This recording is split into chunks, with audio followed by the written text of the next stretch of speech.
Hadirkan saksi korban dan temannya. Sidang lanjutan Supriyani digelar tertutup di PN Andoholo, Konsel. Sidang lanjutan Guru Honorer Konawe Selatan, Supriyani kembali digelar pada Selasa, 29/10, di Pengadilan Negeri Andoholo.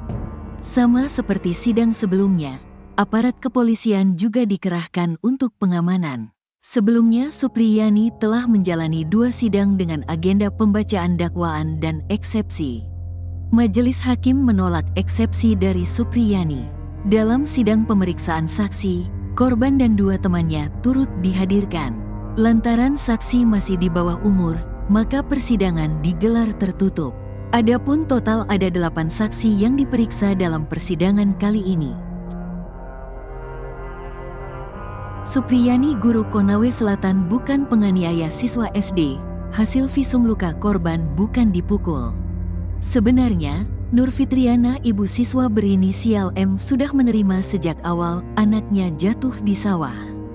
Akibatnya, paha siswa SD kelas 1 di Konawe Selatan itu terluka. Namun, belakangan penyebab luka itu berubah dan menjadikan Supriyani sebagai tersangkanya. Supriyani adalah guru honorer SDN 4 Baito, Konawe Selatan, Sulawesi Tenggara. Supriyani dilaporkan oleh orang tua M, yakni Aibda Wibowo Wahid, ke polisi. Aibda Wibowo Kanit Intel Polsek Baito menuduh Supriyani telah menganiaya anaknya. Hasil visum terhadap korban justru menunjukkan fakta yang berbeda dari tuduhan Aibda Wibowo Wahid. Anak polisi tersebut mengaku luka yang dialaminya itu karena jatuh di sawah. Ketua PGRI Sultra, Abdul Halim Momo, mengatakan kondisi korban berdasar hasil visum mengalami luka bukan seperti dipukul. Hasil visum yang merah-merah itu benturan benda tajam, kata Abdul Halim Momo. Menurutnya, korban juga mengakui bahwa luka itu didapat setelah jatuh di sawah. Memang diakui anak itu dia jatuh di sawah, tapi isu kasusnya dialihkan seakan guru ini kriminalisasi. Ada kesan pemerasan, katanya.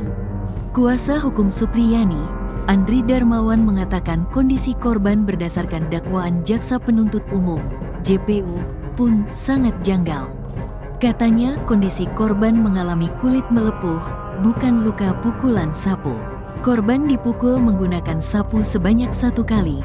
Saat dicocokkan dengan bekas luka, rasanya janggal sekali, katanya. Selain itu, kejanggalan lain yakni soal posisi Supriyani dan korban.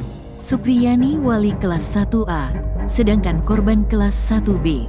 Dalam dakwaan disebut Supriyani memukul korban pukul 10 wita. Sedangkan kata wali kelas 1B, Li, kelas telah kosong di jam tersebut. Tidak sinkron karena keterangan wali kelas korban jam tersebut murid sudah pulang, katanya.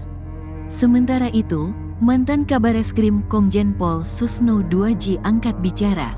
Susno Duaji menyampaikan keprihatinan usai mengetahui kasus Supriyani, guru honorer, telah sampai di meja hijau pengadilan. Supriyani didakwa atas kasus dugaan penganiayaan terhadap anak polisi bernama Aibda Wibowo.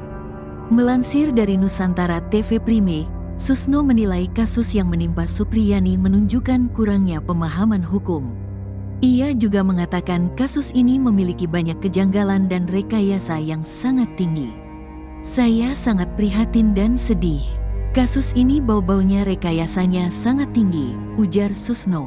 Menurut Susno, kasus ini semestinya tidak masuk ranah pidana jika aparat penegak hukum memahami aturan dan jurisprudensi. Susno menjelaskan berdasarkan jurisprudensi Mahkamah Agung dan peraturan pemerintah tahun 2004, tindakan guru dalam mendidik murid tidak dapat dipidana. Guru itu harusnya bebas karena sudah dilindungi oleh jurisprudensi bahwa tindakan seperti itu bukanlah tindak pidana. Sambungnya, lebih lanjut, Susno juga geram dengan proses hukum yang diterima kejaksaan tanpa mempertimbangkan fakta material. Ia menegaskan bahwa proses hukum pidana harus berlandaskan pada kebenaran material, bukan sekadar berkas administrasi. Pidana itu harus mencari kebenaran material. Kalau saksinya korban itu anak-anak, maka dia itu bukan saksi, gugur itu saksi, tegasnya. Ex-Jenderal Bintang 3 Polri juga mengingatkan aparat yang menangani kasus ini perlu memahami undang-undang yang melindungi guru. Is mengimbau para junior di Polri untuk lebih mempelajari hukum dan memahami aturan-aturan yang berlaku dalam melindungi guru dari kasus hukum. Belajar hukum, ada jurisprudensi Mahkamah Agung, ada peraturan pemerintah melindungi guru. Sekarang ada aturan hukum yang jelas Susno. Sementara itu, kasus ini disinyalir janggal lantaran guru honorer Supriyani mengajar di kelas 1B sementara korban merupakan kelas 1A. Adapun luka yang dialami korban berinisial RD tidak cocok dengan alat pemukul berupa gagang sapu seperti yang ditudingkan.